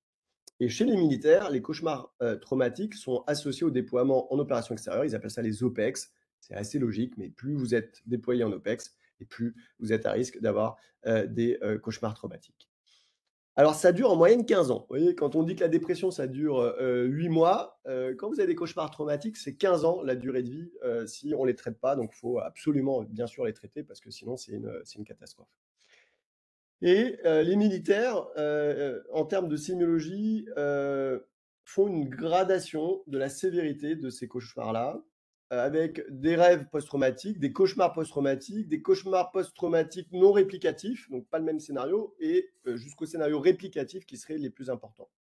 Et là, le trauma sleep disorder, du coup, une entité reconnue de plus en plus, qui est cette hyperactivation de l'axe du stress dont je vous parle depuis le début, avec globalement une poursuite au cours du rêve, avec deux choses très importantes. des troubles du comportement nocturne avec finalement des soldats ou des traumatisés qui vont vivre leurs rêves. L'atonie du sommeil paradoxal se lève et les gens vont vivre leurs rêves. Alors, on ne sait pas encore pourquoi ce verrou-là se lève. C'est tout à fait étonnant. C'est assez mal étudié, c'est assez mal reconnu, parce que c'est pas trop reconnu comme diagnostic différentiel dans les troubles du comportement du sommeil paradoxal associés aux démences à cordes Lévy ou au Parkinson. On pense aux antidépresseurs ou à d'autres molécules qui vont inhiber le sommeil paradoxal, mais on va pas aller chercher forcément les traumas, alors que ça serait quelque chose quand même de très fréquent et un gros diagnostic différentiel des TCSP. Pour vous illustrer ça de manière concrète, en haut, vous avez un hypnogramme d'un militaire français. Donc ça, c'est les pubis de Émeric Saguin, qui est un psychiatre militaire qui a fait une thèse de science brillante sur les cauchemars traumatiques. Là, vous avez donc ce militaire de 35 ans avant l'opération et au cours de l'opération. Donc là, c'est plus vous descendez, plus vous avez sommeil lent profond. Ici, c'est le sommeil paradoxal, vous en faites plus en deuxième partie de nuit. Et ce qu'on voit déjà, c'est en OPEX, paf, il fait beaucoup moins de sommeil lent profond et il va fragmenter son sommeil beaucoup plus. D'accord? Y compris au cours du sommeil paradoxal. Et là, vous avez un militaire du même âge qui souffre de troubles de stress post-traumatique. Et là, vous voyez une fragmentation énorme et avec beaucoup de réveils au cours du sommeil paradoxal. Vous voyez à l'œil nu, vous voyez l'explosion et la fragmentation par les cauchemars. Et depuis le début, on vous dit que c'est surtout en sommeil paradoxal, mais ce qui change beaucoup dans les cauchemars traumatiques, c'est qu'en fait, ils rêvent de cauchemars au cours de tous les stades de sommeil. Là aussi, c'est encore une étude, très belle étude d'Émeric Saguin et de Mounir Chenaoui. Vous avez finalement plus de cauchemars, même au cours du sommeil N2. Le sommeil REM, paradoxal, 34%, donc à peu près équivalent. Sommeil N1, 25%, et le profond N3, 4%. Donc c'est présent au cours de toutes les phases de sommeil et au cours de toutes les parties de la nuit, première, deuxième et troisième partie de la nuit. Donc ça, c'est aussi une différence importante. Alors après, on dit ça, mais en fait, il y a une seule étude qui dit que le sommeil paradoxal est associé au cauchemar. Donc il y a très peu d'études en fait chez les sujets non traumatisés. Et donc, Émeric Saguin, par exemple, ça j'ai repris un modèle d'Émeric Saguin que je trouve très très juste. Les psychiatres militaires, en tout cas certains, proposent même que les cauchemars, ça soit le fuel de l'évolution à un trouble de stress post-traumatique et qu'en traitement du sommeil, d'abord en ayant un sommeil réparateur avant les OPEX, avant les opérations, on évite d'aller et d'avoir un surrisque de trauma. Quand il y a la perturbation du sommeil au cours du trauma ou au cours de la phase aiguë, eh ben, on peut traiter le sommeil. Donc là, il y a des études en cours sur ça. Et quand le trouble de stress post-traumatique est installé, là aussi, traiter le sommeil est une dimension tout à fait centrale. Et à nouveau, le MDR ou d'autres traitements ne sont pas associés à ça.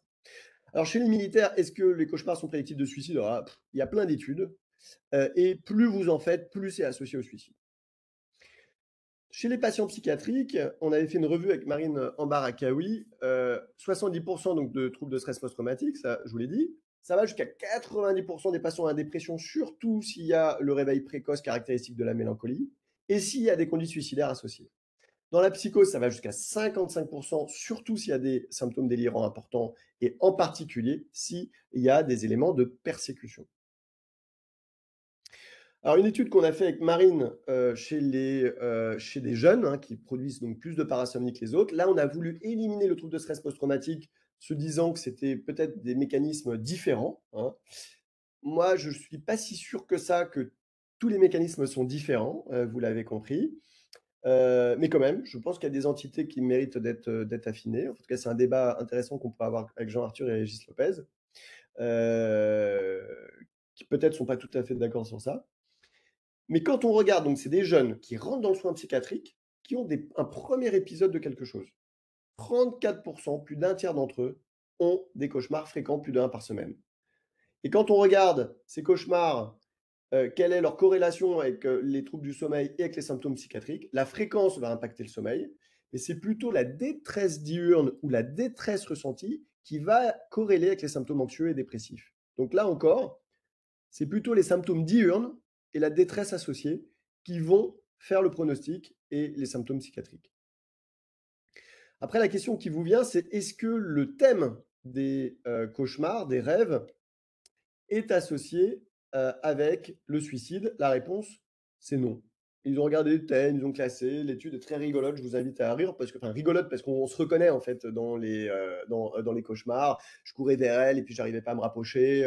Là, tout ce que je disais, finalement, on se moquait de moi à la fin. Enfin, c'est le truc qu'on a tous fait. Eh bien, il n'y a aucun de ces thèmes qui est particulièrement associé au suicide. Alors, ce qui nous paraît intéressant, c'est d'essayer d'utiliser ce contenu onirique, un peu comme les croyances populaires. Il y a souvent, parfois, du vrai dans ces croyances populaires, hein, et en tout cas, si elles durent aussi longtemps, c'est souvent associé à des choses, pour essayer de prédire. Et on a essayé de définir une entité qu'on appelle l'entité de Chronos, syndrome de Chronos, qui serait un syndrome prédictif d'une progression imminente vers un épisode dépressif, un épisode maniaque. Pourquoi? Parce que les patients le disent. Ils sont en capacité, là j'ai pas mis de verbatim de patients, j'aime beaucoup les verbatim de patients parce que je trouve que ça résonne toujours différemment, et puis ils le disent mieux que nous. Mais ils disent, voilà, je me sens un peu plus irritable, un peu moins bien, je dors moins bien, je sens que c'est en train de revenir, je sens que je vais à nouveau faire une dépression ou une manie. Et cette entité, c'est important de la définir et d'identifier pour les patients parce que ça peut permettre de traiter très tôt, avec des molécules souvent qui sont à des posologies moins importantes, et d'empêcher un épisode complet, d'empêcher toutes les complications, les répercussions associées à l'épisode. Et si on se centre sur le sommeil, on a fait une étude qu'on a publiée cette année avec Louise Basquin, qui a fait son Master 2 sur ça. Donc en vert, c'est quand on interroge de manière très ouverte les patients, et en bleu, c'est quand on va indicer, c'est-à-dire on va poser des questions précises aux patients. En bleu, avant un épisode dépressif, en orange-rouge, avant un épisode maniaque. Ce qu'on observe, c'est qu'en fait, plus de 80% des patients, avant un épisode dépressif, rapportent des altérations du sommeil, spontanément.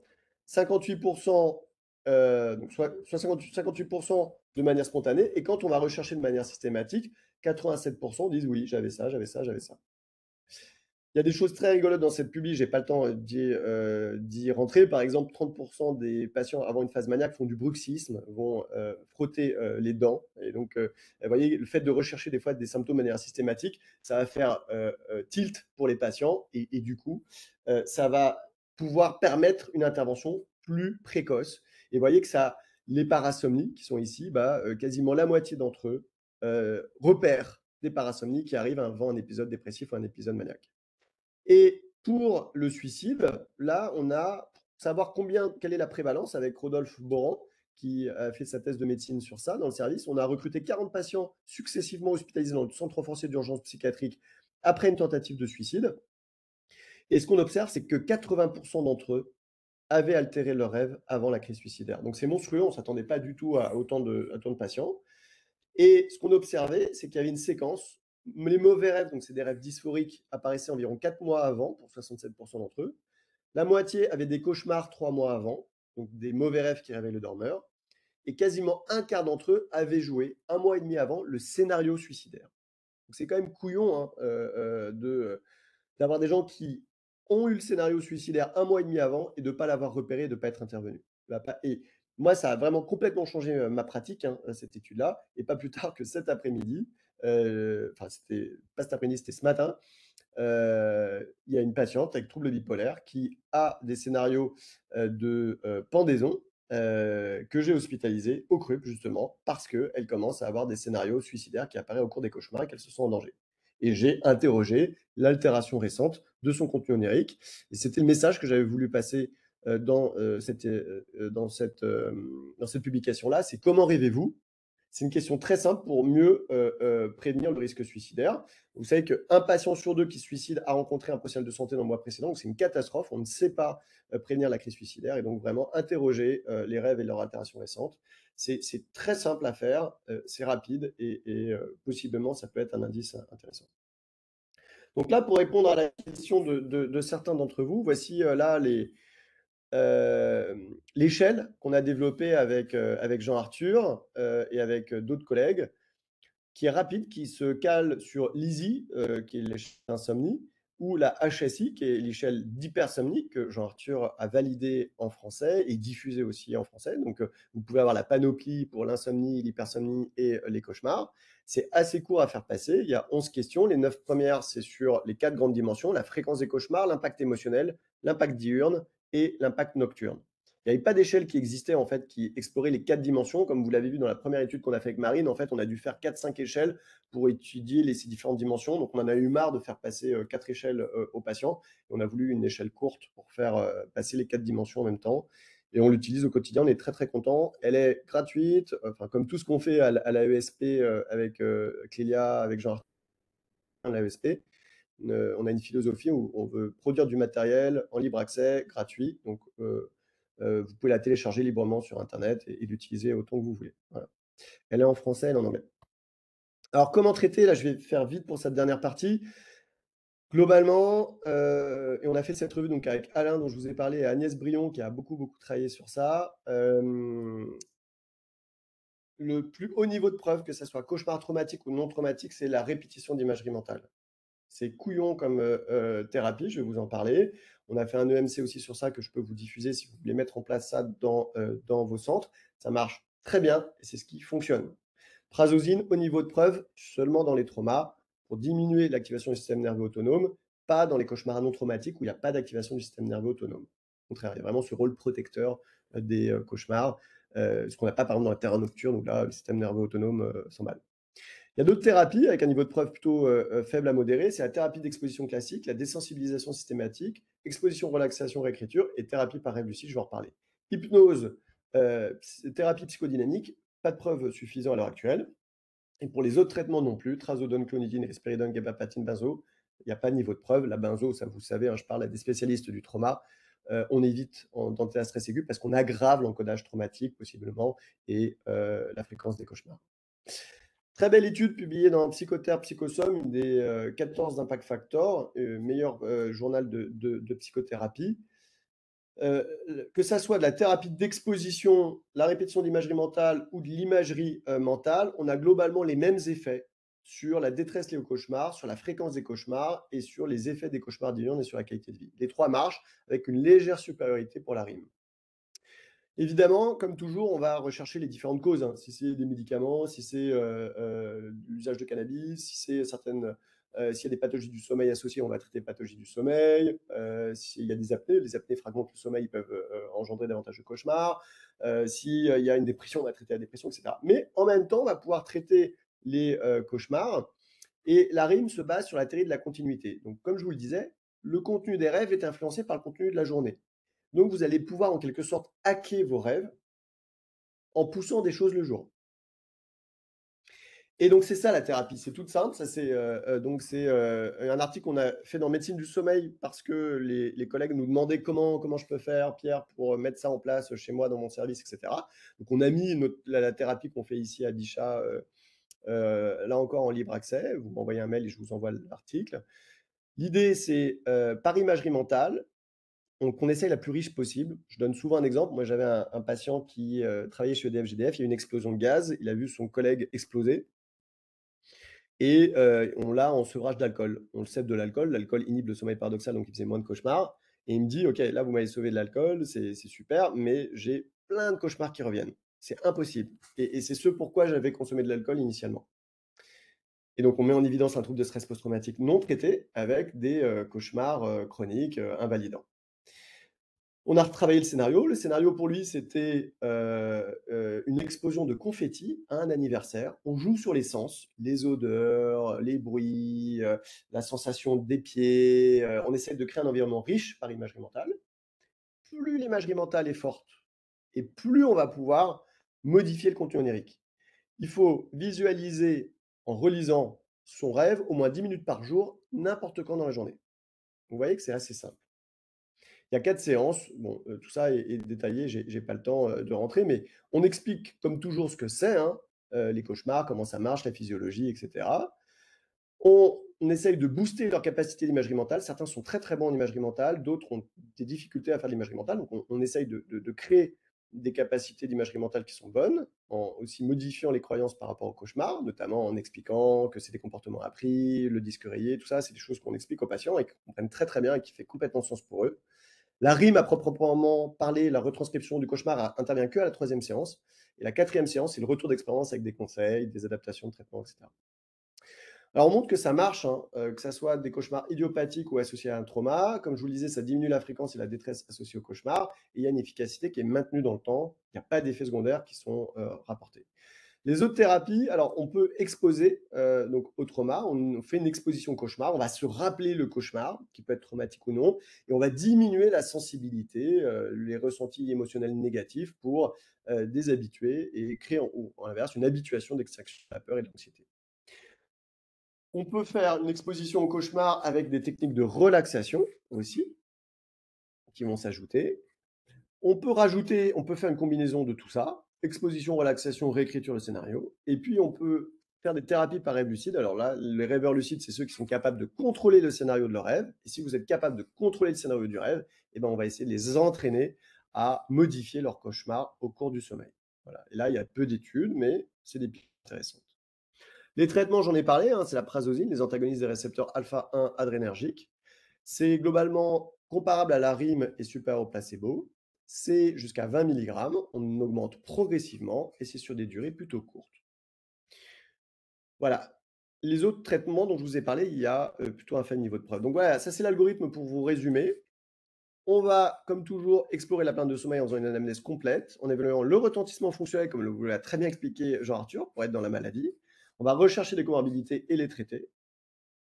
Si c'est associé à un trauma, on fait de la rime. La prazosine est possible, les autres traitements en seconde attention. Et si c'est idiopathique, c'est la rime. Voilà, donc j'espère vous avoir montré que les cauchemars sont surreprésentés dans les troubles psy. Ce sont possiblement des signaux d'alerte et un risque imminent de suicide, surtout si c'est associé à la dépression. Et les altérations des rêves et leur évolution pourraient être facilement évaluées et pourraient contribuer à mieux identifier les signes prodromiques des comportements suicidaires et rechutes. Et vous voyez que ça ouvre plein de perspectives de prévention, d'intervention personnalisée. Voilà. Je vous remercie pour votre attention. Je suis à votre disposition pour quelques questions. On est à 29. On a 1 minute officiellement. Voilà.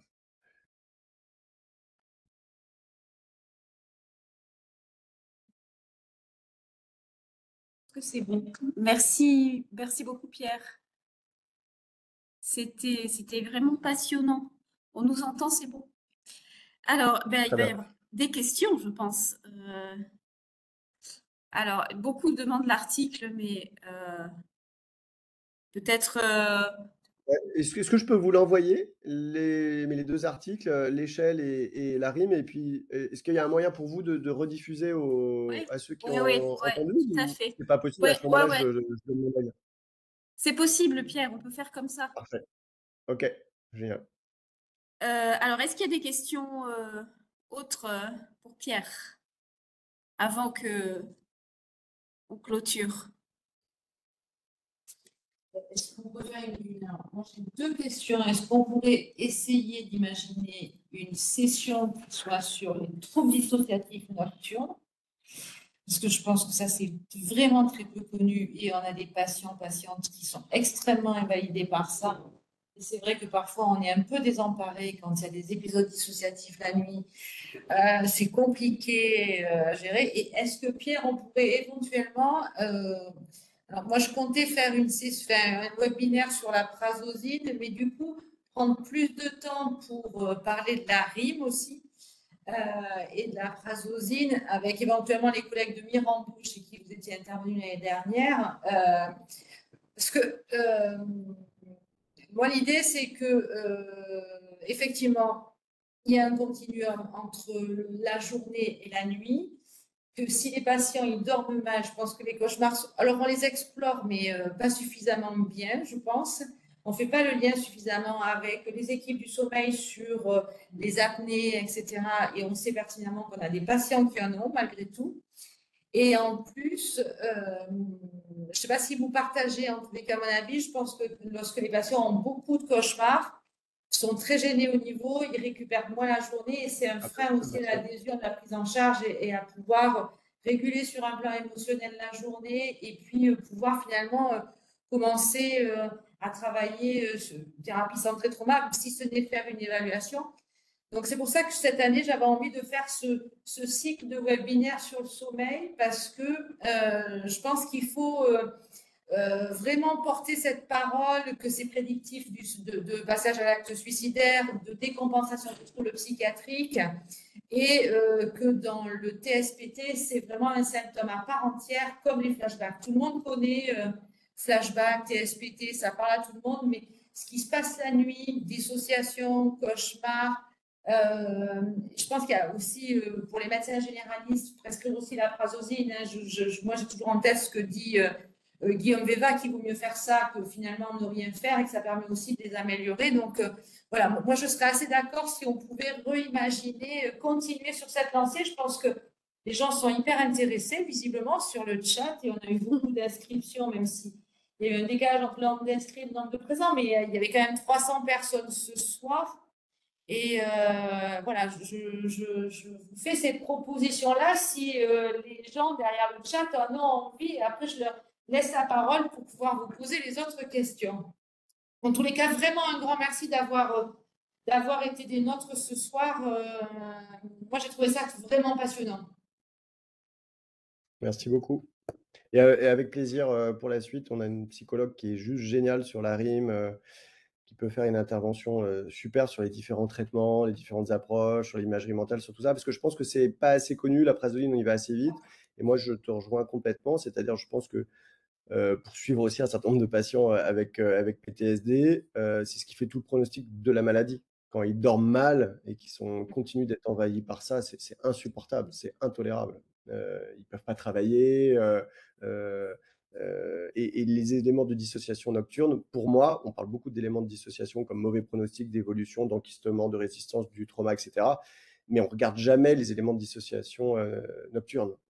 Il y a vraiment quasiment aucune étude sur ça. Or, pour moi, c'est un niveau de gravité, de sévérité supérieur par rapport à le patient qui, tu lui reparles de la scène traumatique ou autre, il va se redissocier devant toi ou dans certains événements de vie, etc. Et si, en réactivant la nuit des souvenirs, en essayant de réguler ses émotions, son stress, il se redissocie à nouveau, enfin, il y a un niveau de détresse et de fonction d'extinction de la peur tellement dépassé que là, va falloir probablement l'aider par des thérapies différentes, peut-être en étant le système nerveux autonome, peut-être. Mais en tout cas, ça serait en plus possiblement des biomarqueurs, quoi, indiquant il faut plutôt traiter par ci, par ça, etc. Voilà. Oui, moi je suis entièrement d'accord. Je pense qu'on ne fait pas non plus assez le lien. Et moi, je suis très contente de ce qui est en train de se passer à Charles Perrin sur ce lien entre Perrin et le CHU dans cette filière qui associe les troubles du sommeil et les troubles psychiatriques. Parce qu'en fait, si ce n'est se dire, tiens, peut-être qu'il y a un problème d'apnée, quand on cherche finalement, on trouve. Et moi, Et je moi, pense j'en ai qu'il eu faut plusieurs. moi, je pense, alors, parce qu'il y a et c'est hyper précieux, et nous, moi, je travaille beaucoup avec Jean-Arthur, évidemment, on est copains depuis très longtemps sur le sommeil, beaucoup avec Clélia aussi, mais sur le sommeil, on travaille beaucoup avec Jean-Arthur ensemble. Je pense que ces deux approches, et on le voit bien là ce soir, qui sont très complémentaires. Il y a aussi une psychiatrie du sommeil à développer, qui est balbutiante. Les rêves nous paraît, on ne le fait pas, on ne pose pas la question parce que ça nous paraît aussi très has-been, hein. C'est Freud, c'était il y a quand même un certain temps. Ces connaissances ne sont pas trop diffusées dans notre pratique actuelle. On n'interroge pas les rêves, hein.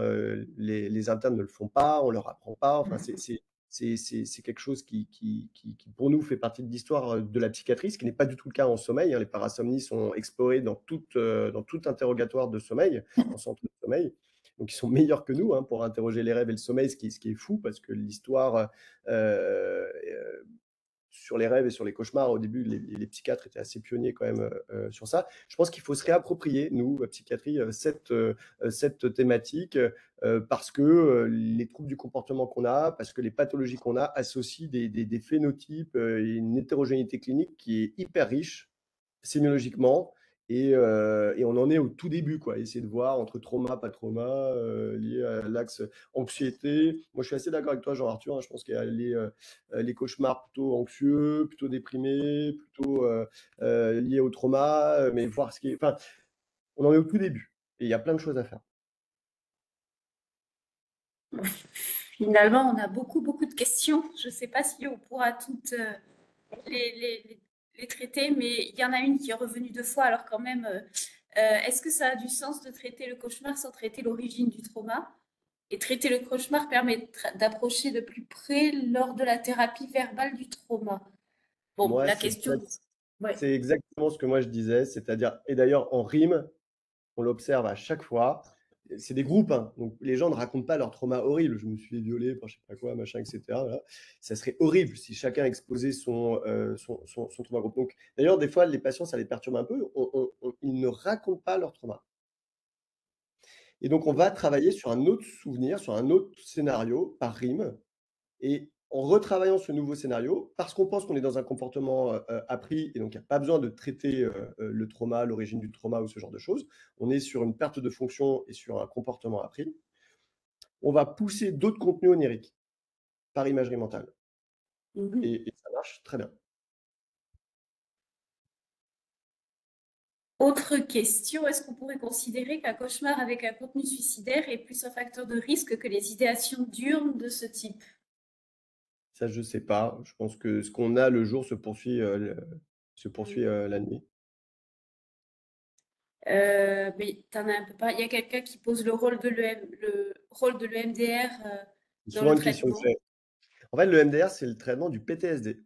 C'est pas le traitement des cauchemars. Et ça, c'est hyper important de le dire. Des fois, les cauchemars s'améliorent quand on fait de l'EMDR parce qu'on améliore un peu le PTSD, mais c'est pas le traitement des cauchemars. On peut traiter le PTSD avec une maladie des cauchemars qui va rester. Pourquoi? Parce qu'on est dans ces comportements appris qui vont rester. Donc, il y a plein de gens avec PTSD qui continuent de très mal dormir avec des cauchemars, mais qui n'ont plus de PTSD. Il y a la question de la prévalence homme-femme du trouble du cauchemar et passage à l'acte suicidaire. Est-ce qu'il y avait une prévalence différente entre les hommes et les Les femmes, femmes, peut-être? oui. C'est la question. Et les femmes tentent plus de se suicider, les hommes réussissent plus. Ça, c'est des choses malheureusement. Réussissent, je ne devrais pas le dire comme ça. D'ailleurs, le terme, je suis désolé, est malheureux. Mais c'est ça les prévalences. Voilà. Et dans les parasomnies, globalement, cauchemars, paralysie du sommeil, terreur nocturne, il y a une légère surreprésentation chez les femmes. Alors, il y a quelqu'un qui dit que ce serait intéressant de faire le lien avec le pré-sommeil, surtout pour les patients TSPT, terreur, angoisse d'aller dormir. Ah oui, le lien avec juste avant d'aller dormir. Oui, mais ce n'était pas une question. La TCC. Ah oui. La question, c'est pour faire le groupe, parce que moi, j'ai montré le trauma sleep disorder. Et ce que tu as montré, Alexis, c'est le trauma insomnia disorder.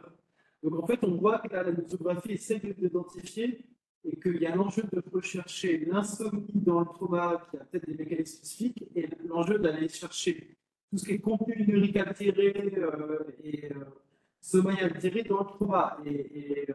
Et pourtant, les critères du trauma insomnia disorder et du trauma sleep disorder sont un peu similaires, quoi. Donc, je sais pas comment ça s'articule, Pierre, ici. Non, je pense que. En fait, non, parce que les revues et de pubs qui essaient de faire des modèles, mais il y a très peu d'études en fait. Ouais. Donc, et c'est très bien. Enfin, je sais pas du tout une critique. Avec Jean-Arthur, on adore faire ça, on adore faire des modèles et des théories, etc. On en a besoin en fait pour infirmer, préciser, etc. Donc, il faut faire ça, mais actuellement, on n'y arrive pas. Moi, mon hypothèse, c'est qu'en fait, ce qui les rejoint, c'est l'hyperarousal. Tu as ça dans l'insomnie, tu as ça dans les cauchemars, tu as une espèce de seuil d'hyperarousal qui est un peu commun. Et voilà. Mais bon. Voilà. Et alors, le David de Roxor Ah non. dans le trauma. Ça, il y a zéro donnée. Une dernière question. Les terreurs nocturnes chez l'adulte peuvent-elles avoir des conséquences graves également? Non. Enfin, vas-y, Jean-Arthur. Sur le suicide, en tout cas, c'est pas associé. Mais Je pense que le grave était en lien avec le suicide. Et donc, non, la terreur nocturne est impressionnante, mais en soi n'est pas dangereuse pour la santé, quoi. Donc, là où les sujets doivent se mettre en danger, c'est dans les parasomnies type somnambulisme, ils peuvent déambuler. Essentiellement, la coordination psychomotrice est un peu moins grande quand tu as une partie de ton cerveau qui dort. On t'entend mal. Ok, eh ben, on a fait à peu près le tour. Chantal, je te laisse. Alors, pour conclure, conclure, moi je milite, parce que tu parlais Pierre tout à l'heure des internes, mais je milite vraiment que dans les observations cliniques, dans nos évaluations psychiatriques, en particulier aux urgences, on cherche dans les antécédents médicaux, chirurgicaux, psychiatriques, et c'est un grand fourre-tout. Moi je pense qu'il faudrait quand même détailler, mettre antécédents de trauma, antécédents suicidaires, est-ce qu'il y a déjà eu passage à l'acte, oui, non, et que ça saute à l'œil en fait quand on a des patients qui reviennent aux urgences, qu'on ait des choses comme ça, des marqueurs qui soient plus saillants, en particulier pour les jeunes collègues dans la garde où il y en a je ne sais pas combien qui arrivent et on passe à côté. Et vraiment, je pense qu'il faudrait qu'on arrive à faire en sorte que ça soit dans une espèce de routine. Et puis, pour reprendre ce que disait Jean-Arthur tout à l'heure, je pense qu'il faut qu'on s'autorise à interroger les rêves, qu'on se détache de Freud en se disant qu'il y a actuellement en France des gens extrêmement brillants qui ne ressemblent pas à Freud du tout, mais qui nous y autorisent. Donc, messieurs, merci pour ça. Parce qu'effectivement, quand on passe au rêve, quand on pense au sommeil, on se dit, bon, franchement, c'est Freud, interprétation des rêves, qu'est-ce qu'on nous emmerde? Enfin, ça fait un peu vieillot quand même pour moi qui suis vieille. Donc, merci messieurs pour avoir donné du sens. Et j'espère que ça va aider les jeunes générations à s'autoriser à reposer la question.